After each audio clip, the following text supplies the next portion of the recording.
Okay, so in the last session, we're talking about negotiating a resolution to conflict, being able to deal with a problem that we have, own the problem, determine what kind of outcome you're looking for, initiate a conversation with your partner, and then we talked about using sort of the basics of negotiation, which says we're never going to get anywhere as long as we are in polarized positions. So we talk about interests, what both of us are interested in. We listen, we try to come to understanding, and then we try to uncover options to solve the problem. And we explore options together to come up with something that we can agree to. And then when we finally have an option that looks like it'll work, whether that option is me putting a coaster under my glass every time I put it on a wood surface, or whether that agreement is how we're going to be in bed, or how we're going to deal with our finances, or whatever it is, we come to a solid agreement. We clarify what that's going to mean for me, what that's going to mean for you. We get agreement on it. What if one of us forgets? What are we going to do? And so forth. And then we're done. That's the conversation. And we learn how to do this. But sometimes it doesn't come off that smoothly because buttons do get pushed and anger comes up. Real anger and frustration and crying and all this kind of stuff that happens. And it happens unexpectedly and it happens very, very fast. Yeah, it does. And this is where it takes... Like a team of wild horses. Yeah, and that's one of the reasons that I say be careful about when you start a conversation like this, because if you're doing it right at a time where the other person has just done their irritating behavior or we're in the middle of the problem, the goal is for you to be calm and able to be more in control, to be focused on the goals and all that kind of stuff. Well, you're a little bit off center already because of what just happened. And so you may need the space to be able to compose yourself before you get started. But even though you do that, you could still be thrown off. So it's just so important for you to have self-awareness, to be aware that, oh, what's going on right now is I am reacting. I just got my feelings hurt by what she said. I am angry right now. I'm having an angry reaction. Be able to be in touch with your own feelings and what's going on with you. And I do a lot of training in emotional intelligence, and there are 4 foundational aspects of emotional intelligence, and they are self-awareness, social awareness, self-awareness, self-management, social awareness, and relationship management. So the first one, self-awareness, is key, because nothing is going to throw it off more than you not being self-aware. In other words, if I'm mad at you and all my anger is directed at you, and it's externalized, and I'm not aware that I am having an anger reaction, then everything is focused on you and I just keep doing it. But if I know that I'm having an anger reaction, I can shift my focus to myself and work on bringing that reaction under control and calming down so that we can continue to have a constructive conversation. That's number 2, that's self-management. So self-awareness and self-management work together. And when you're having these conversations, you got to have a lot of self-awareness and a lot of self-management. Otherwise, you will sabotage the conversation, and you'll probably blame your partner for not being cooperative. But the reality is, you blew it. So the third aspect of emotional intelligence is social awareness, and that is having a deep awareness of your partner and the fact that they may say something that hurts your feelings, okay? But you realize, oh, she's having a reaction. She said that out of reaction. And you don't take it so seriously and so deeply and get so deeply hurt that now you're having the hurt reaction to what she said. You may have to say, why did you say that? We're trying to solve a problem right now and you just called me an asshole. Okay?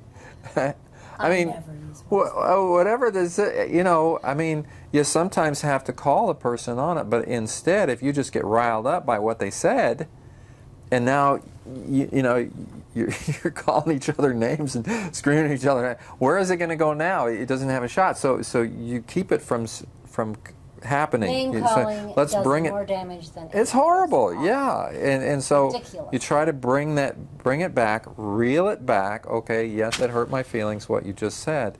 I want to continue on with the conversation, but I'm not going to carry it into my own reaction. I understand in your thinking, understand the other person is having a reaction. Yeah. Social awareness is being aware that sometimes people say things that they don't mean. Sometimes in the heat of things, a button gets pushed and they say something. You could turn it into a big problem and say, well, there's not even any use talking to you. And you end the conversation then. Or you can try to keep it going. Don't let it turn into a problem. Just keep focused on where we're trying to go. And maybe they will get it that you're doing that and will then support you in that. And we can reel it back in, bring it back in. So the 4 aspects of emotional intelligence, we talked about the first 3. Self-awareness, self-management, social awareness. The 4th one is relationship management. That's what you're doing. When you initiate a conversation like this, it's in the interest of relationship management. You're trying to manage the relationship. You're saying, the relationship is being strained. I have a problem. And it's affecting the way I see the relationship, and it's affecting the relationship. And I would really like to solve this, and I would like you to see it. I'd like to talk with you about it and see if we together can come up with a solution. And in the process, we are managing our relationship.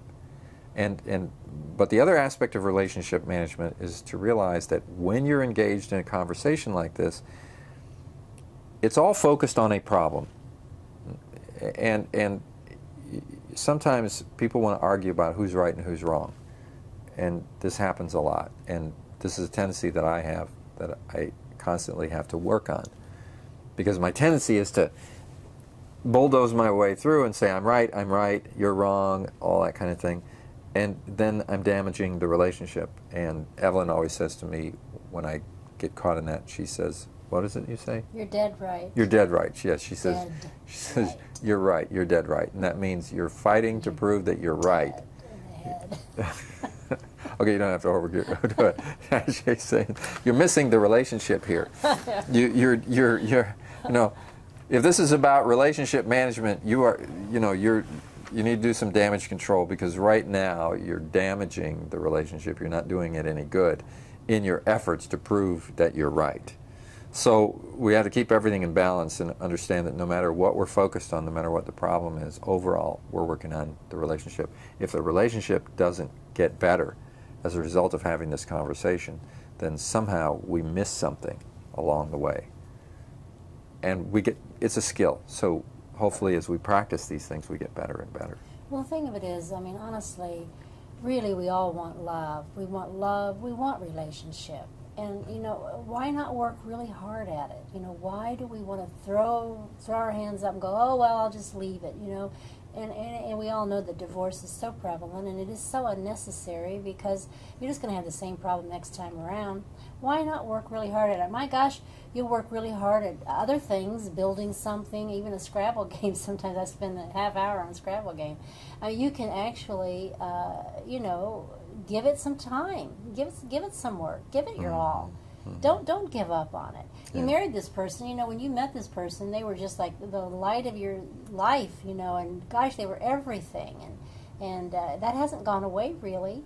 The only thing is you've lived with them now, and you're seeing their warts, but you have warts too. Everybody has warts. Yeah. So we just have to really work at it. Keep working at it. Don't give up on it. It's very scary to me how easy it is for a lot of us. And, you know, there's a tendency, I think, to distance ourselves instead of coming closer and working it out. We want to distance ourselves from it. Just leave it behind. Where are you going to go? Where are you going to go? I mean, to the next person? And what are they going to do for you? You know, you're going to take your trouble with you. You're going to take your personality. You're going to take all your quote-unquote bad habits with you, and they're going to be telling you about them next. And then you're going to find a whole batch of new problems that you're going to have to deal with. And maybe even worse problems. So, yeah, very interesting.